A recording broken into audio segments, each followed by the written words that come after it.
Hi folks, welcome to another video of expatinterview.com. Today's video, I'm going to be talking to you about what's transpired so far and all the information that I've learned about either moving to Mexico or retiring in Mexico. I'm going to tell you about where I've been, what I like, what I don't like, and the visas and residency requirements and how that would all work for you and transpire. So first of all, I'm going to talk about Merida. That's M-I-R-I-D-A, Merida. First city that I was in. I was there for 6 weeks. Very large city, although it doesn't feel like a big city. It is a very large city. 1.2 million people approximately. And like I said, it doesn't have that big city feel like you're in New York or something. It's pretty sprawled out, but there you're going to find a lot of restaurants, theater, a lot of culture. I think you've probably seen some of my videos of the walk of Paseo Boulevard, the main boulevard that has all the monuments and etc. If not, watch that. It's very interesting stuff. Yeah, it's a nice place. I had a nice one-bedroom apartment there. It is also a video of that is also on my website. If you'd like to see that, host Javier is an excellent guy and always there to help and take care of you. So his contact information is also on my website. So in Merida, I was learning first time in Mexico, so I was pretty much learning everything about Mexico. I mean, what it's like to shop. I do, if you don't speak Spanish, you do run into some issues there. It's not so much communicating with other individuals in a way. I mean, I got my Google Translate for that. It does help out a lot. It's not a perfect situation, though. I mean, knowing Spanish would be perfect. The real difficult part that I found was going into the grocery stores, or any kind of store for that matter, and finding the things that I need. The packaging is all different. A box of cereal is still a box of cereal here, and you can tell by the pictures on that pretty much what you're getting. A lot of the things, when it comes to reading the labels, to see if you're actually buying what you think you're buying, it becomes kind of difficult. I did go into an eyeglass store. Fortunately, the gentleman in there spoke fairly decent English. I needed to order new contacts. But, okay, so then shopping, the cost of living. Rent here is way less than the United States. It's almost a third of what I was paying in Bradenton for a little one-bedroom mobile home there. They just raised it to over $1,500 a month. Here, I've been paying on average, in Merida, I was paying $460 a month. And then that's US dollars. And then the place I had, scheduled in Progreso, that was $460. Where I'm at now in Chelem, it's a little more in like $570 here, but it's a really big, nice apartment. But I'll get into that in a little bit. But the cost of food and grocery type items, it's up and down. Whether or not you're going to pay a lot more or you're going to pay a lot less. Produce here by nature is considerably less. I'm not going to say a lot, but it is less. Eggs. I drink a lot of orange juice. I used to go into Walmart and get their Walmart brand of orange juice, a gallon for like $3 or something there. Here, it comes in 1 liter jugs. And it is a Walmart brand. It's 24 pesos per 1 liter, so I'm paying like $16, over almost $17 for 3.78 liters, or 12 liters in this case, which is 1 liter. It's 3.78 liters to equal 1 gallon. So the way the math comes out is well over $16 for 3, which would be 3 gallons. So that's a lot higher, and you're going to find electronics are a lot higher if you need to buy any of that stuff.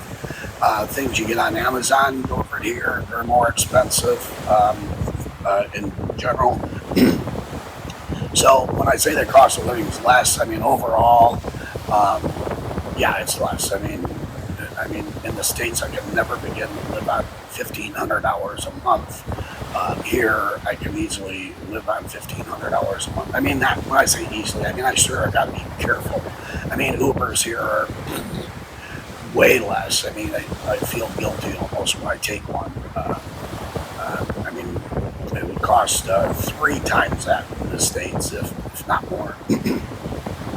Okay, then from Merida, I went to Progreso. Progreso is right on the coast, little town, a little port town. They have a major port there. They do get some cruise ships in there, which I kind of call Progreso kind of a small Daytona. Um, it's a beautiful little city, well taken care of. Um, they got a beautiful cement like boardwalk right between the beach and the shops. Kind of gives me, I kind of think it's kind of like a California feel to that area and how it's beautified. A lot of the restaurants there that are on that boardwalk front, they put they have palapas or a bunch of tables with heavy umbrellas across the boardwalk, and they will come over there and wait on you. Some of them charge you a fee. One place charged me a 300 peso fee for just sitting at the table. I don't know, I maybe got ripped off that day. I'm not quite sure, but anyway. But the beach here is beautiful. People are great. Unfortunately, my stay was short and drastic. I had planned on being there for a balance of my 6 month stay, which would have put me approximately 4 months. But my stay there did not go well at all.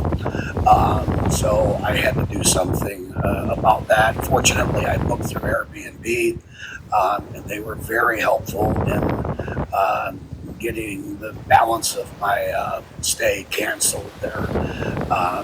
And even they provided me with a pretty nice coupon for future bookings.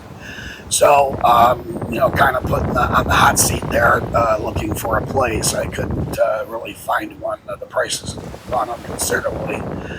What caused that, I'm not sure. But so I kind of broadened my search, and I found this place in Chelem, which is about 15 miles west of Progreso. It's just a little sleepy fishing village. Well, I shouldn't say village, it's a little town. Some people may not like me saying that, but by comparison, that's all I can think of. But I love it here. I absolutely love it. I've got a wonderful apartment, 140 yards maybe-ish off the beach. The beach here is no Progreso beach, but it's all public beach. It's not very deep from the water to where the walls for the houses are. I'm going to say, well, it depends on the tide, of course, but let's say on average, you got maybe 50, 60 feet. It's enough, but not a lot. And of course, it's not a real good sandy bottom beach. It is once you get out there, but one end it's a little bit rough on the feet. So, but yeah, the town here, really cute little town. It doesn't have a lot of resources, but it has ample resources for you to get by. I do need to go to Progreso to do my primary shopping. But fortunately, there's they call them combis. They're like like a Toyota passenger van, and that's part of the busing system here. And you can take one of those to Progreso for 12 pesos, which is about 65, 70 cents. So that's very affordable. So when I go shopping, here they don't provide bags at the grocery stores. You got to buy the nylon ones in the beginning. So I take my nylon bags and I go shopping. I go to the Bodega Aurrera for my shopping. It's a quite large store. Actually, it's a spin-off of Walmart. They have great value products in there. I'm not sure what the affiliation is, but Um, it's not a Walmart, but it's trying to be one. So, but then after I get all my groceries and stuff, I'll either take a taxi or an Uber back to Chelem. That runs depending on the time of day. The food prices fluctuate, just like the Ubers back in the States do. Anywhere from 90 pesos to 110 pesos. So with tip, you're somewhere between $6 and $8 for that ride, on 15 miles. Like I say, 3-4 times that in the States. So yeah, that's there are a couple of grocery stores here. You know, they're ample size to carry enough products. I mean, you could do all your shopping here. I mean, there's a couple of items that I like to get that I can't find here. So I just figure as long as I got to go to Progreso to do that shop for those items, I might as well get the rest of them there as well. Just kill all of my birds with one stone.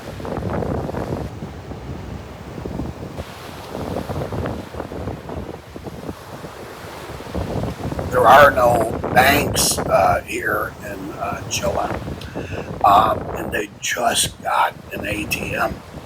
So there is access to cash. The downside is that 95% of the business here are cash businesses. So as a tourist or somebody that's just moved here and they don't have their residency yet, or their banking set up in Mexico. I mean, some people do that. Others just leave their bank in the States. Topic we're going to talk about later. That's the way we get our cash is out of the ATMs. You can't go to a bank and with American money and they want to change it on the inside of the bank. Like they did in Dominican Republic for me. You just walk in the bank and they give you the exchange rate. So that's a little cumbersome, but being I'm going to Progreso to do my shopping where the bus station is there. It's an HSBC bank right there. So just walk into the ATM. And I've also got a video on going through that process because if you're not careful, you can get bamboozled at the ATMs here. I mean, they're money-making machines here, let me tell you. Okay? So watch for that video as well. I'm going to do it separately within the next few days after this posting. That like I said, they did just get an ATM here at one of the better grocery stores in town. But we're all kind of concerned that that's going to rapidly run out of money, being it's the only one and everybody needs to use it. It's kind of hard for us to believe they finally just got one. But as a town, it's a quaint little town. I refer to it as a sleepy little fishing town. There's not a ton to do here besides restaurants. There's a lot of those. There's probably a restaurant for every resident here. Just a ton of restaurants. I've already told you about my favorite, the Bullpen, which is attached here. It's part of the apartment complex resort that I'm in. No, I call it a resort. It's a very small place, around 5 units here. They do have an in-ground pool. It's very beautiful. You may have seen those in some of my videos. My video with John, the interview, we have as our backdrop. Not a lot to do, but still, Progreso is very close, and there's a lot of stuff to do there. And for that matter, Merida from here is, I'm going to say, 50 minutes, 55, less than an hour.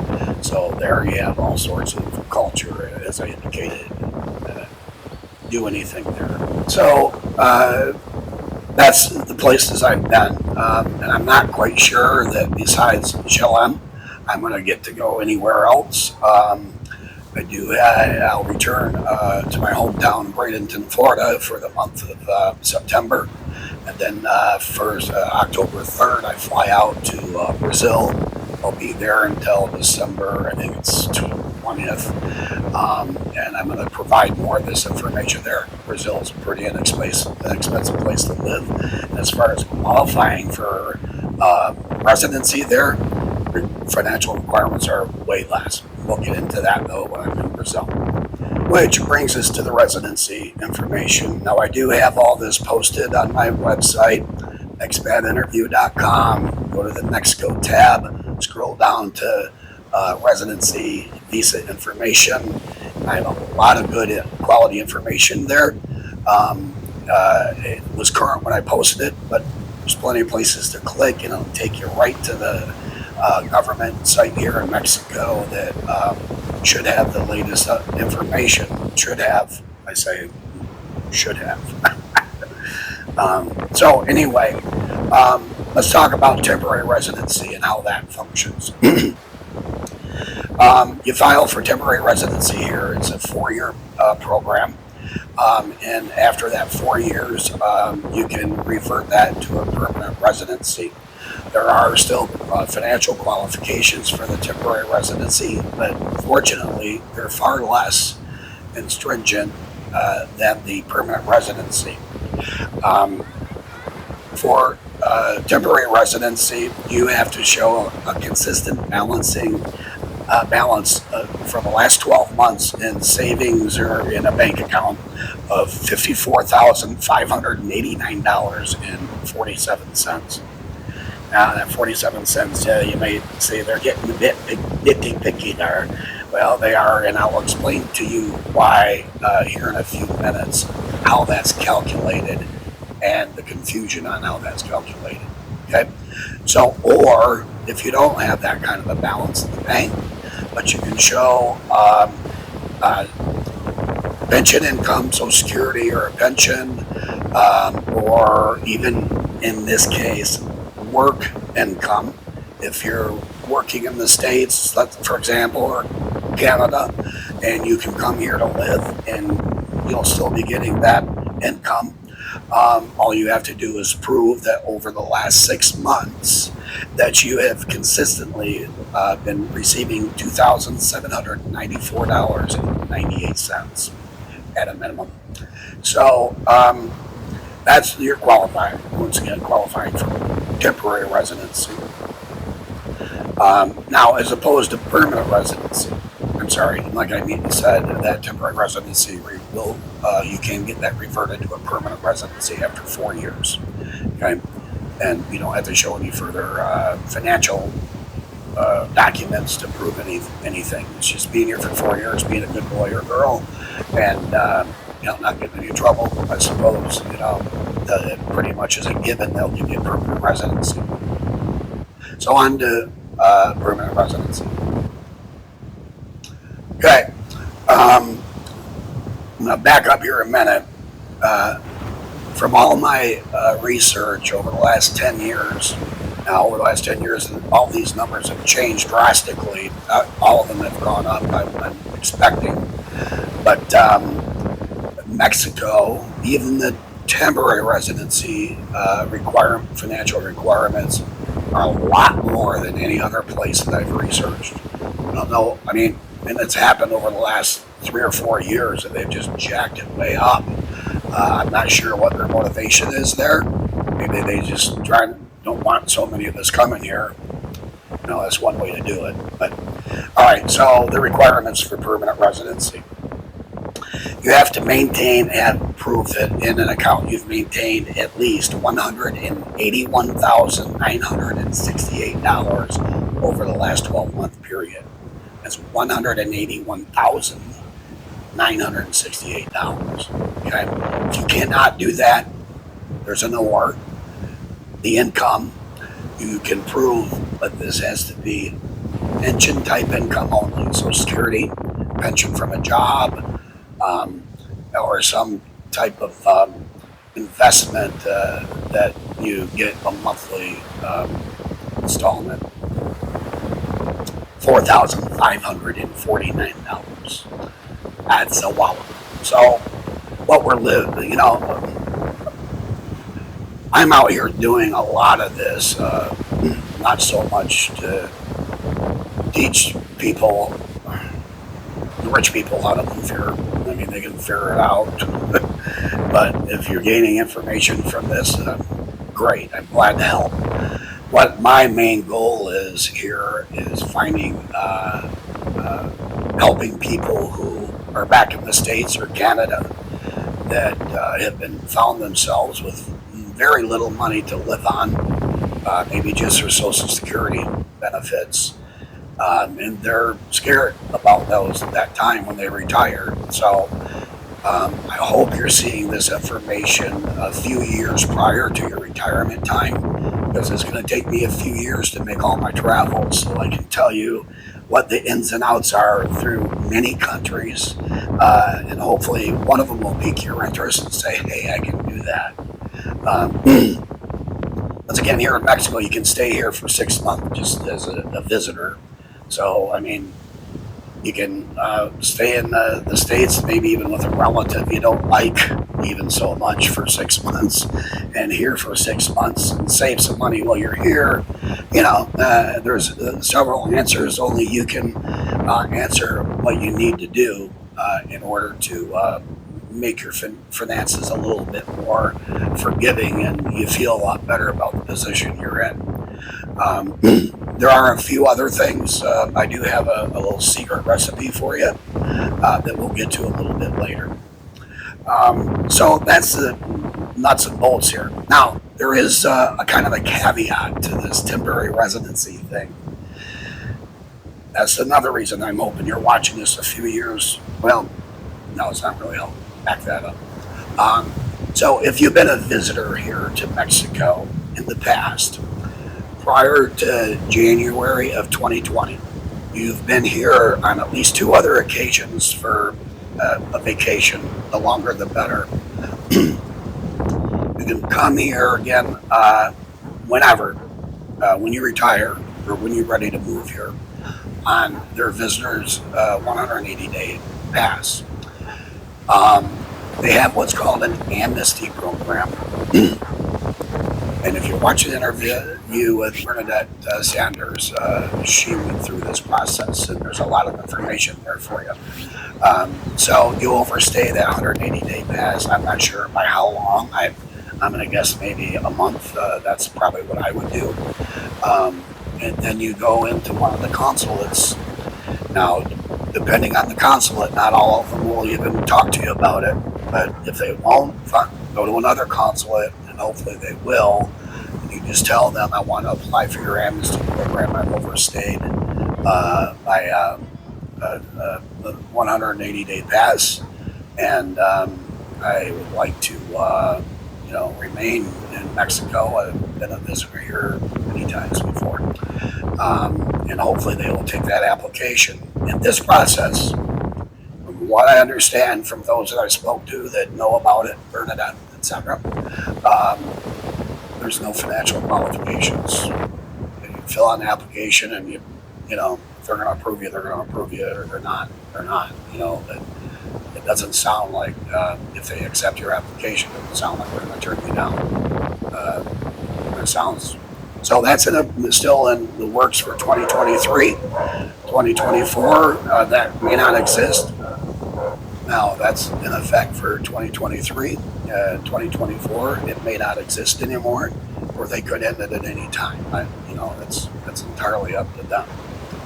So the next thing I wanted to get into is, remember we talked about those oddball cents in the bank for residency. I wanted to talk to you about how that's calculated.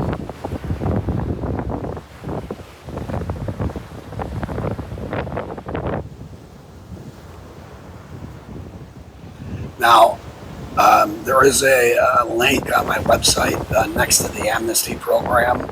I have notes written there in red, and I've got a little blue link to click here, and it will take you to this website, mexexperience.com. They've got a lot of good information there, and this how they calculate the amount of money you either need to have in the bank or as income are factors derived from what is called the maximum daily wage. The minimum daily wage, which currently that number is showing at 207.44 pesos. Okay.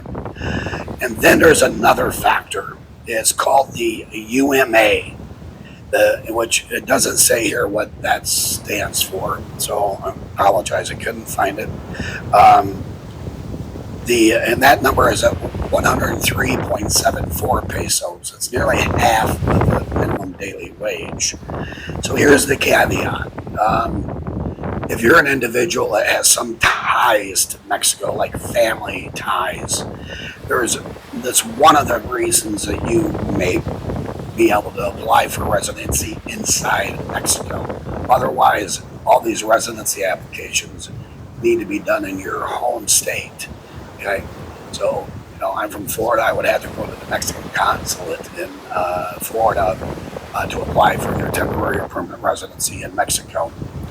And from there, it's all self-explanatory. So, but if in these states, in your home state, they use the minimum daily wage, that 207.44 pesos, to calculate what's required of you financially. Okay, differs from here in Mexico, and it explains that on this website that you can link to. Here in Mexico, if you are one of the very few people that are fortunate enough to be able to apply in Mexico, they go by the UMA, the half number. So it's a lot more easy to qualify. I mean, if you're doing temporary residency and that they're factoring off that UMA number, I mean, having 27 is what, 1350. So you're right, a lot less money, a lot more people to qualify for that. But so I don't know what's happening in the States, why they are bound, mandated to use the higher number. I have a feeling that it has to do with the states. They don't want to see people leaving, so they're making it more difficult. They want you to stick around in Shootoutsville. They say it's dangerous. The word is in the media that this is dangerous. Merida, once again, safest city in the country, second safest city in all of the Americas, 17th safest city in the world. Pretty much the Yucatan, the state of Yucatan anyway, is all the same. I mean, it's really good. So anyway, those are how they're being factored. So I don't know if you have any way to apply for residency within Mexico, and your incomes don't meet, they're lower than what you're going to have if you apply in your home state. That's another possibility. That and the amnesty program are the two loopholes or caveats I see in the system that hopefully can help some of you out. Do not despair, though, because if none of this works out for you, there's a lot of places not that much further, getting down in Central America and South America, and definitely Southeast Asia, where it's really beautiful and cheap, that you can go and live. And once again, I have a secret for some of you that could help you out a lot. You may not have to move at all, unless you really want to. Now, all this information, besides this video, I'm going to be doing a blog and post it on my website at expatinterview.com. In there'll be links, and once again, most of this information can be found on my Mexico tab under residency and visa information. Now, I want to talk to you real quick about a recent event that's got me a little jaded. There was a full-page article in the Wall Street Journal by Ann Turgeson that spoke about the topic of people leaving their country, leaving the United States for other countries and moving there, and all the problems that they face. In a way, if their article would have been written with a positive twist rather than the negative twist that she put on it, it would have been kind of a helpful thing, like a heads up. But it's more of a warning thing that the way she's written it, of all the things that can be scary to you. Well, I got to tell you that I have talked to literally hundreds of expats that have moved here, and not one of them has expressed the kind of angst that she portrays in this article that is just consistent with the Wall Street tabloids or the investment bankers that try to convince people that if you don't have $1 million to retire, you're literally up crick. It's not true. Don't let these people scare you. If you have a desire to move to Mexico or any other country, if you get your hands on that article, utilize it as kind of a step-by-step guide. There are things that, of course, you got to be concerned about, or you got to be aware of, I should say. That's the kind of terminology we would just say it as aware of. It's not really a concern and not a big deal. It hasn't been the people I've spoke to. But you're banking, for instance. Are you going to move your banking from the States to here? She says there's banks that will cancel you. I've never spoke to one person that had a bank in the States, and if you move here, they're going to cancel you. Or your investment banker would cancel you. I don't think so. Those guys they want your money. So, but anyway, there's other things. What are you going to do about your health care? Well, it's kind of no-brainer. I think that's on everyone's mind. But she covers several issues in there that and I was really so let down. So I just wanted to kind of eliminate your concern. Okay. So also, I said I've got a secret. It's going to be posted in my blog, that information as well. Something that could help you out very much. And I'm addressing those of you who are concerned about your future when you retire because you don't have a big savings account, or you're not going to be getting a ton of money, maybe only Social Security. Okay. So that's all I have for you today, folks. I hope this information is helpful. And as always, please don't forget to like, share, and subscribe. That sharing is ultimately important, so this information gets out to those who need it. The more people who share it, the more people who need it are going to encounter it. And then subscribing doesn't do anything, but once if I post a new video, you'll get an email saying there's a new video for you to view on my YouTube platform, and you can go watch it. Hopefully, if that's what you would like to do, I'd appreciate that. So it's not that it costs you anything. That also gets me up in the rankings. So if somebody does a search on YouTube, retire in Mexico, or a similar search term to that, my platform, my channel is more likely to come up so they can get the information they need. Sure, I'm not the only deal in town. There's a few people who do this. My intent is to do a one-stop shop, and so that you get all the information in one spot. Okay. So anyway, once again, thanks a lot. Enjoy the video.